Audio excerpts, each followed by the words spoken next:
रेवती तिच्या प्रियकराला भेटून तिच्या घरी निघाली होती. तिला घरी जायला आज उशीर झाला होता. ऑफिसमध्ये मीटिंग होती असे घरी खोटे सांगून ती आज दिवसभर तिच्या बॉयफ्रेंडसोबत शहरात फिरली होती.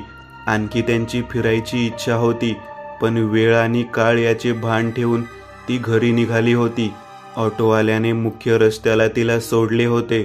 10 मिनिटाच्या अंतरावर उजवीकडच्या सिग्नल रस्त्यावर बालाजीनगरमध्ये तिचे घर होते.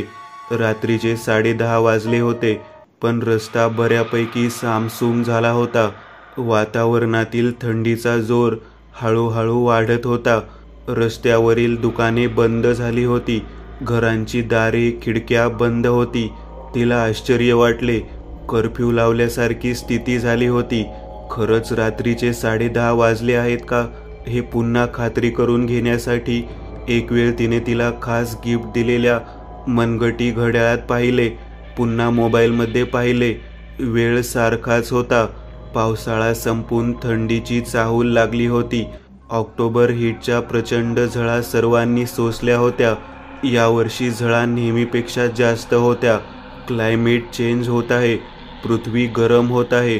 त्यामुळे झाडांची संख्या वाढली पाहिजे असे सांगून झाले होते. रेवतीच्या घराकडे सिंगल जाणारा रस्ता होता. रस्त्याच्या दोन्ही बाजूंनी दाटीवाटीने घरे उभी होती. रस्त्यावर जरी कोणी दिसत नसले तरी डांबावरील लाईटचा स्वच्छ प्रकाश रस्त्यावर पडला होता. त्या डांबावरील लाईटचा आज तिला आजूबाजूच्या गडद काळोखात आधार वाटत होता. पण का, कोण जाणे. आज तिच्या मनाला एक हुरहुर लागून राहिली होती. आजपर्यंत हजारो वेळा जो रस्ता तिने वापरला होता, कधी कधी मध्यरात्री चित्रपट पाहून घरी येताना ती या रस्त्याने आली होती, पण त्याच रस्त्याने आज जायला तिला नको वाटत होते.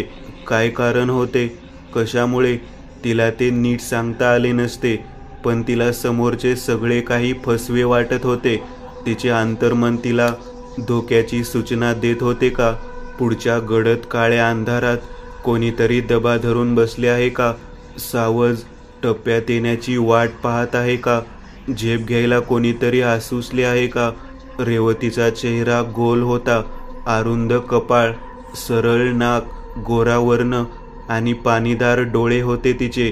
त्याच पाणीदार डोळ्यात आज भीती दाटून राहिली होती. तिच्या अरुंद असलेल्या कपाळावर घामाचे थेंब जमा झाले होते. गोऱ्या कोमल गालावरून घामाचे ओघळ खाली येत होते. आज तिने फिक्कट लाल रंगाचा पंजाबी ड्रेस घातला होता. तिच्या प्रियकराचा आवडता रंग होता तो. कोणाला तरी फोन करून बोलावून घ्यावे का, या विचाराने तिने तिच्या डाव्या खांद्याला लटकवलेल्या पर्समध्ये हात घातला. त्यातील मोबाईल बाहेर काढला आणि तिच्या वडिलांना कॉल लावला. कॉल लागत नव्हता. कव्हरेज क्षेत्राच्या बाहेर आहे असे 2-3 वेळा कॉल लावल्यावर ऐकू आले आणि तिने कॉल कट केला. तिने उजव्या हातात मोबाईल घेतला. अगोदरच भ्यालेली रेवती फोन लागत नाही म्हणून आणखी घाबरली. भीतीने तिच्या मानेवरचे केस ताठ झाले होते. गारीगार हवेचा स्पर्श तिला नकोसा झाला होता.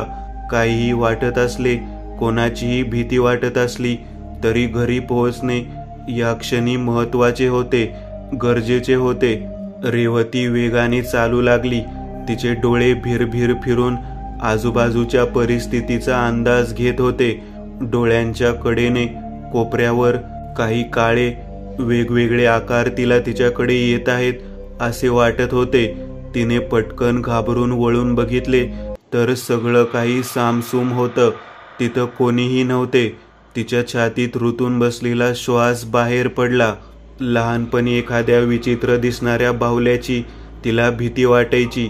आजीने सांगितलेल्या हाडळीच्या अंगावरील हिरवा शालू, हाडळणीचे उलटे पडणारे पावले याची लहानपणी तिला भयानक भीती वाटायची.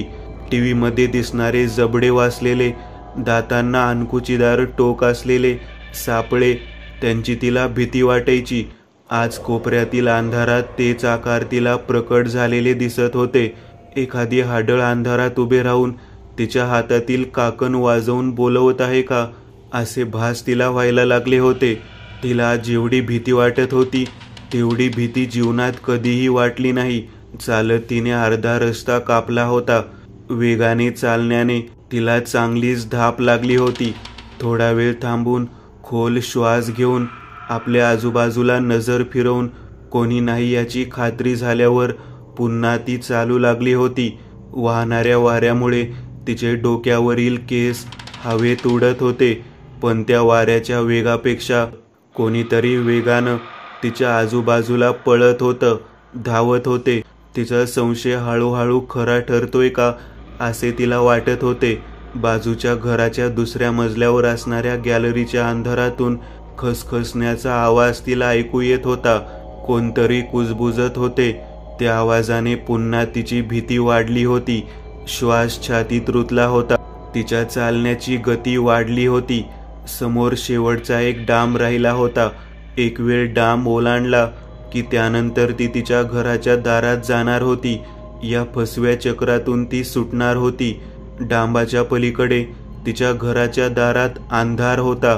केवळ डांबावर असलेला लाईट जळत होता. त्यावेळी घाबरलेल्या रेवतीच्या लक्षातच आले नव्हते. ती जसे पुढे येत होती तसे तिच्या मागे सगळे लाईट बंद होत होते. आता या क्षणी केवळ एका डांबावरील लाईट सुरू होता. बाकी सगळ्या गल्लीची लाईट बंद होती. त्या एकाच डांबावर असणारा लाईट अचानक चालू बंद होऊ लागला. चरचर त्याचा आवाज होत होता. त्या आवाजाने रेवती चांगलीच घाबरून गेली होती. तिचा श्वास फुलला होता. ऊर धपापत होता. लाईट बंद चालू होत होता. त्या बंद चालू होणाऱ्या लाईटाच्या उजेडात तिला पलीकडे काळी आकृती दिसत होती. ती आकृती लाईट चालू झाली की अदृश्य व्हायची, लाईट बंद झाली की दिसायची. हे काय आहे? कोणी आपली चेष्टा तर करत नाही ना? कोण कशाला एवढी जीवघेणी चेष्टा करेल? रेवती घाबरली होती. तिचे सगळे विचार भीतीने भरकटले होते. ती अंधारात दिसणारी आकृती अचानक पुढच्या बाजूला आली. रेवतीला समजत नव्हते काय करायचे ते, पण ती चांगलीच घाबरली होती. मागे पळून जावे काय, किंवा हाकेच्या अंतरावर असलेल्या घराकडे जावे? काय करावे? ती दिसणारी आकृती अचानक तिच्या पाठीमागे आली.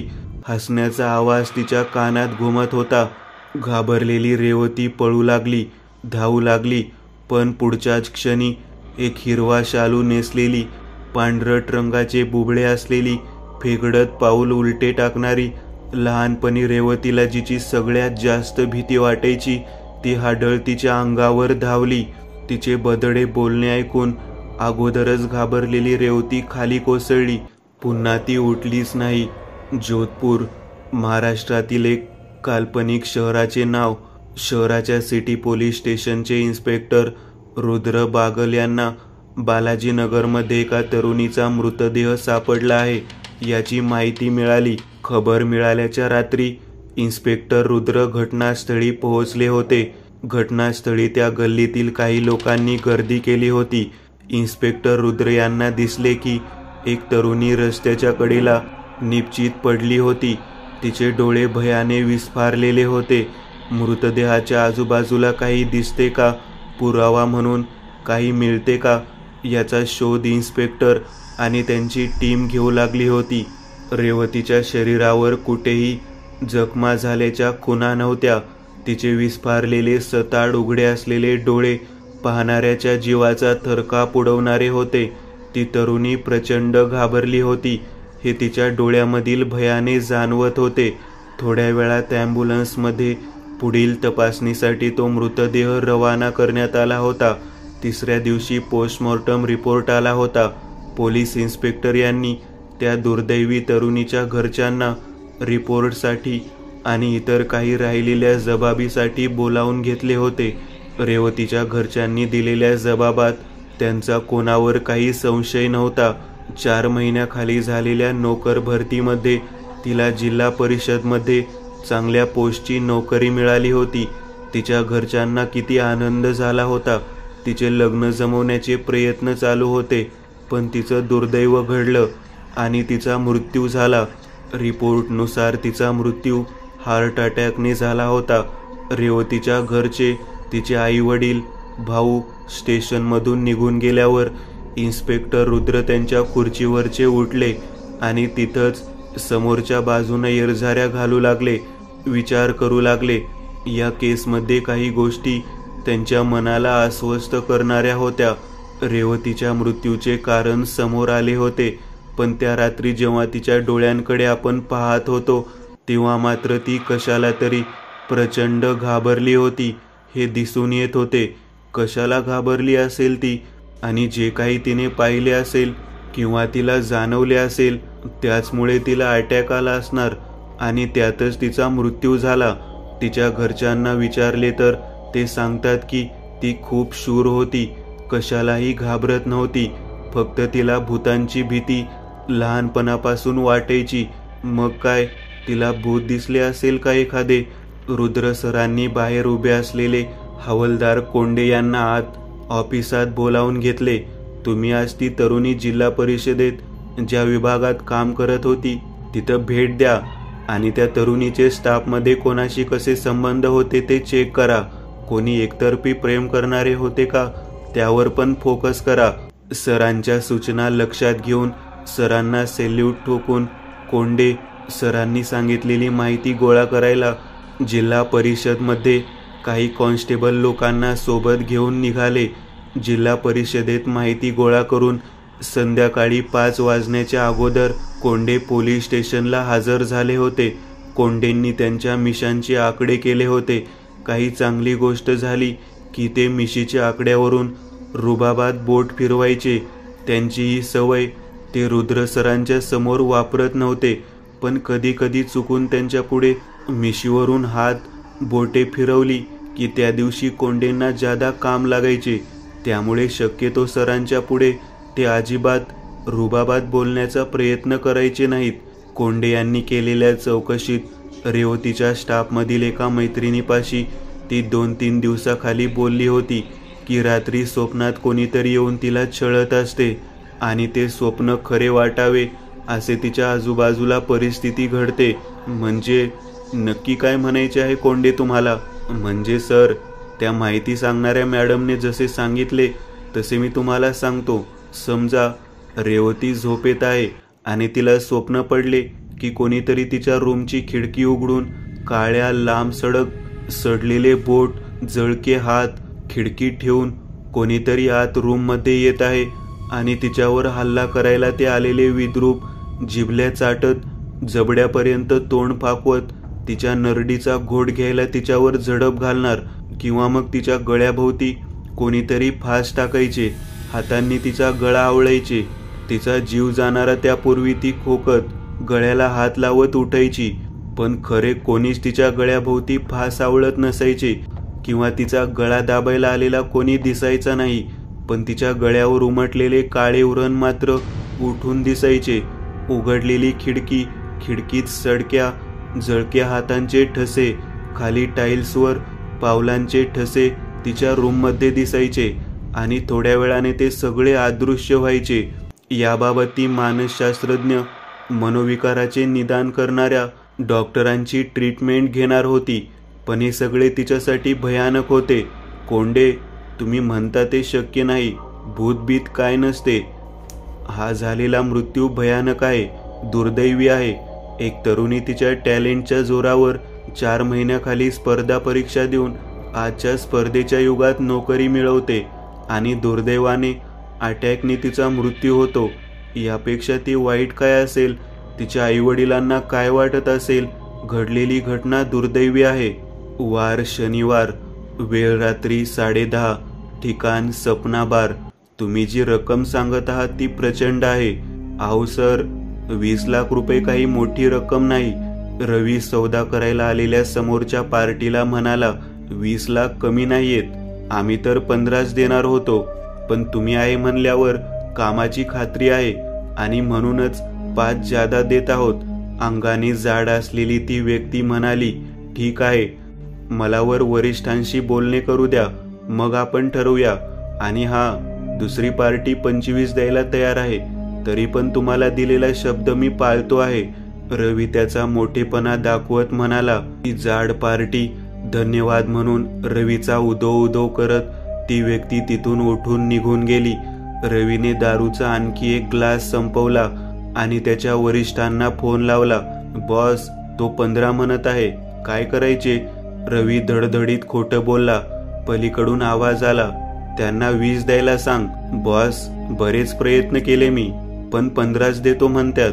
ठीक आहे, रक्कम 18 पर्यंत वाढव. फोन ठेवून दिल्याचा आवाज आला. रवीने बसल्या बसल्या दारू पीत पीत या सौद्यात 2 लाख रुपये कमाई केली होती, कारण त्या जाड पार्टी करून तो घेताना 20 लाख रुपये घेणार होता आणि वर त्याच्या मालकाला देताना 18 लाख रुपये देणार होता. रवीने आनंदात आणखी 1-2 पॅग रिचवले. हॉटेल सोडताना वेटरला 500 रुपये टीप दिली. चांगला लोड होऊन रवी त्याच्या गाडीकडे येत होता. मस्त गाणे गुणगुणत तो त्याच्या गाडीत बसला. गाडी स्टार्ट करून त्याच्या घराकडे निघाला. रवी त्याच्या मस्तीत गाडी चालवत पुढे जात होता. रात्रीची वेळ असल्याने वाहनांची वर्दळ कमी होती. थोड्या वेळाने त्याच्या गाडीत त्याला एक घाण वास जाणवू लागला होता, जळालेला, सडलेल्या मांसांचा. रवीने सुरुवातीला इकडे तिकडे खाली पाहिले आणि सहज रिअर व्ह्यू मिररमध्ये त्याने मागच्या बाजूला पाहिले तर त्याला प्रचंड मोठा धक्का बसला. मागे मागे कोणीतरी काळी आकृती बसलेली त्याला दिसली. भयानक भयानक सापळा होता तो. जोरात ब्रेक दाबून रवीने गाडी थांबवली. आपण आता काय बघितले? जे पाहिले ते खरे होते का? थरथर कापत रवीने त्याची लटपट कापणारी मान मागे वळवली, पण मागच्या सीटवर कोणीच नव्हते. रवीने इतका वेळ रोखून धरलेला श्वास बाहेर टाकला. साला, हा काय प्रकार आहे? दारू जास्त झाल्याने मला भूतबीत दिसायला लागले आहेत का काय? रवीने सुनसान निर्जन ठिकाणी गाडी थांबवली होती. पुन्हा एक वेळ खात्री करून घेण्यासाठी त्याने मागे पाहिले. मागे कोणीच नव्हते. बाजूला ठेवलेल्या बॉटलमधील पाणी त्याने गटागट पिले. गाडी सुरू करून तो पुन्हा नॉर्मल निर्धास्त होऊन गाडी चालवू लागला. पण कुठेतरी त्याच्या मनात भय होतेच की आपल्याला थोड्या वेळापूर्वी आरशात जे मागच्या बाजूला दिसले होते ते खरेच होते का, की भ्रम होता तो? खरेच काळी सावली होती का ती? यावेळी पुन्हा एक वेळ बॅक मिररमध्ये त्याने पाहिले तर भयानक अशी कवटी त्याच्या गळ्याजवळ आली होती. त्या पांढऱ्या भडक रंगाच्या कवटीला डोळ्यांच्या ठिकाणी खोल खोल विवरे होती. त्या कवटीच्या वासलेल्या जबड्यातून अणकुचीदार दात बाहेर आलेले दिसत होते आणि तेच चमकणारे रक्ताळलेले दात त्याच्या गळ्यात घुसणार होते. रवीने गाडीचे करकचून ब्रेक दाबले, पण ब्रेक काम करत नव्हते. घाबरलेल्या रवीने गाडी थांबवण्याचा प्रयत्न केला, पण त्याचे गाडीवरून सुटलेले नियंत्रण त्याला परत मिळवता आले नाही. गाडी वेगाने पुढे जात होती. ती त्याच्या गळ्याजवळ आलेली हानवटी खदाखदा हसत होती. रवीचे नियंत्रण सुटल्याने गाडी रस्त्याच्या डाव्या बाजूच्या मोठ्या आंब्याच्या झाडाच्या खोडावर जाऊन आदळली. धडक प्रचंड जोरात बसली होती. गाडीचे पुढचे बोनट पूर्णपणे फाटले गेले होते. रवी गाडीच्या समोरच्या काचेतून जोरात बाहेर फेकला गेला. रवी गतप्राण झाला. रवीचे अपघाती निधन झाले. गाडीवरचे नियंत्रण सुटल्याने गाडी बाजूच्या झाडावर जोरात आदळली. गाडीच्या पुढच्या भागाचा चेंदामेंदा झाला होता. पोलिसांनी अहवाल तयार केला होता, पण रवीच्या पोस्टमॉर्टम रिपोर्टमध्ये मृत्यू हा हार्ट अटॅकने झाला आहे असे निष्पन्न झाले. हा रवी नावाचा माणूस बहुतेक भरपूर दारू पिऊन गाडी चालवत असेल आणि त्यातच याला गाडी चालवताना अटॅक आला आणि मग अपघात घडला असेल. कोंडे विचारपूर्वक म्हणाले, काहीच कळत नाही. हा मृत्यू पण अटॅक येऊनच झाला आहे म्हणजे? मला नाही समजले सर, तुम्हाला काय म्हणायचे आहे ते? कोंडे गोंधळले होते. मागे रस्त्यावर त्या तरुणीचा मृत्यू पण अटॅक येऊनच झाला होता. त्यानंतर हा मृत्यू पण अटॅक येऊनच झाला आहे. याला योगायोग म्हणायचे का? रुद्र सरांच्या प्रश्नाला कोंडेकडे उत्तर नव्हते. पोलिसांना मिळालेल्या माहितीनुसार रवी एक कम्प्युटर सेंटर चालवत होता आणि तो अनेक सामाजिक कामात सक्रिय असायचा. मोठ्या मोठ्या लोकांसोबत त्याची उठ बस असायची. पण दुर्दैवाने त्याचा अपघाती मृत्यू झाला होता. रवीच्या मृत्यूने शहरात मोठी खळबळ उडाली होती. त्याचा व्यवसायातील पार्टनर आणि एका IT कंपनीचा मालक सुजय मोठा चिंतेत होता. रवीच्या मृत्यूचा त्याने मोठा धसका घेतला होता. रवीच्या मृत्यूचे त्याला जास्त काही वाईट वाटले नव्हते, पण रवीने केलेले सर्व व्यवहार सुजयला माहीत नव्हते. रवी पैशांच्या बाबत ज्या कोणाशी डील करायचा त्याची सर्व माहिती सुजयला नव्हती. रवीने कोणाकोणाचे काम करतो म्हणून पैसे उकळले होते याची माहिती मिळवणं सुजयने सुरू केले होते. सुजय त्या दिवशी उशिरा रात्रीपर्यंत रवीच्या कामाच्या सर्व फाईल्स चेक करत बसला होता. त्याच्या पेन ड्राईव्हमध्ये काही इन्फॉर्मेशन मिळते का, रवीच्या मोबाईल कॉलवरून तो माहिती मिळवण्याचा प्रयत्न करत होता. सुजयला भीती होती की त्याने ज्या कोणाचे पैसे घेतले होते ते लोक उद्या ऑफिसकडे खेटे मारणार. त्यांच्या कामाचे काय झाले याचा मला जाब विचारला जाणार. रात्री सुजयच्या बायकोला कॉल येऊन गेला होता. घरी लवकर या म्हणत होती. भीती वाटत आहे, हिला घरी भीती वाटत आहे आणि इथे मला लोकांची भीती वाटत आहे. सुजय बायकोवर चांगलाच उखडला होता. 12 वाजले तरी सुजय ऑफिसात होता. रवीच्या पेनड्राईव्ह मधील सर्व माहिती तो चेक करत होता. त्याच्या ऑफिसमध्ये तो आज एकटाच होता.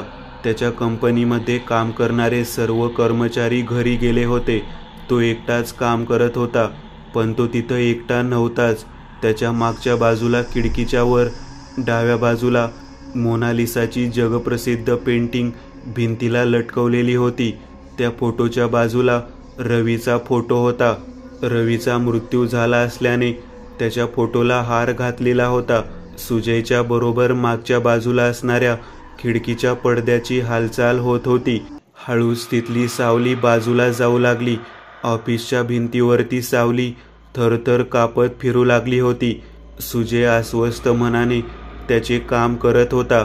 त्याला अगदी अचानक धक्का बसला. त्याच्या समोरच्या कम्प्युटरवर आपोआप माऊसचा कर्सर चालत असल्याचे दिसू लागले. त्याने झटकन आपला माऊसवरील हात बाजूला काढला तरी तो कर्सर कम्प्युटरच्या स्क्रीनवर इकडे तिकडे पळत होता. फाईल्स ओपन करत होता. अगोदरच घाबरलेला सुजय त्याच्या समोर सुरू असलेल्या या अविश्वसनीय प्रसंगाने भेदरून गेला होता. अचानक कम्प्युटरवरचा एक व्हिडिओ प्ले झाला. कधी कोणी काढला होता तो व्हिडिओ पाहताना सुजयचे डोळे विस्फारले गेले होते. तोंडावर हात ठेवून सुजय तो व्हिडिओ पाहत होता. एका व्हिडिओमध्ये सुजय लोकांकडून त्याच्या ऑफिसच्या बाहेर पैसे घेताना दिसत होता. एका व्हिडिओमध्ये तो हॉटेलात पैसे घेताना दिसत होता. रवी सारखेच सुजयने पण बऱ्याच लोकांकडून पैसे घेतले होते. सुजय घाबरला, प्रचंड भ्याला. गडबडीने खुर्चीवरचे उठून तो व्हिडिओ बंद करू लागला. माऊस हातात घेऊन तो व्हिडिओ कट करू लागला, पण तो व्हिडिओ त्याला बंद होत नव्हता. त्याने रागाच्या भरात तो स्क्रीन उचलला आणि दानकन खाली फरशीवर आपटला. आवाज करत कम्प्युटर फुटला होता.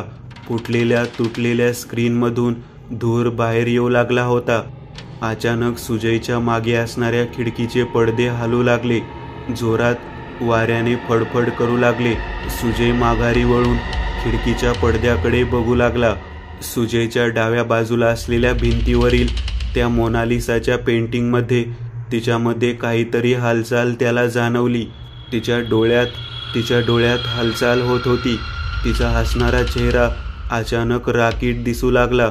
तिच्या कोमल डोळ्यातून निखारे बाहेर पडू लागले होते. घाबरून गेलेला सुजय ऑफिसमधून बाहेर पडण्याचा प्रयत्न करू लागला. धपापत तो दरवाजाकडे धावला. तो दरवाजा उघडण्याचा प्रयत्न करू लागला, पण दरवाजा त्याला काही केल्या उघडत नव्हता. थरथर कापत तो तिथंच उभे राहून मागच्या बाजूला कानोसा घेत होता. त्याने मोनालिसाच्या पेंटिंगकडे पाहिले तर मोनालिसाची पेंटिंग आहे तशीच होती. तिला काहीच झाले नव्हते. त्याच्या धडधडणाऱ्या काळजात अचानक कळ उठली. धपापणाऱ्या छातीवर हात ठेवून सुजय समोर पाहू लागला होता. मोनालिसाच्या बाजूला हार घातलेला रवीचा स्मित हास्य करणारा फोटो भिंतीवर टांगलेला दिसत होता. रवीच्या फोटोत हालचाल जाणवलेली दिसत आहे, पण कसली हालचाल? अरे इथे रवीचा फोटो होता. अचानक त्याच्याऐवजी हार घातलेला माझा फोटो कुठून आला? मी त्या फोटोत कसे काय?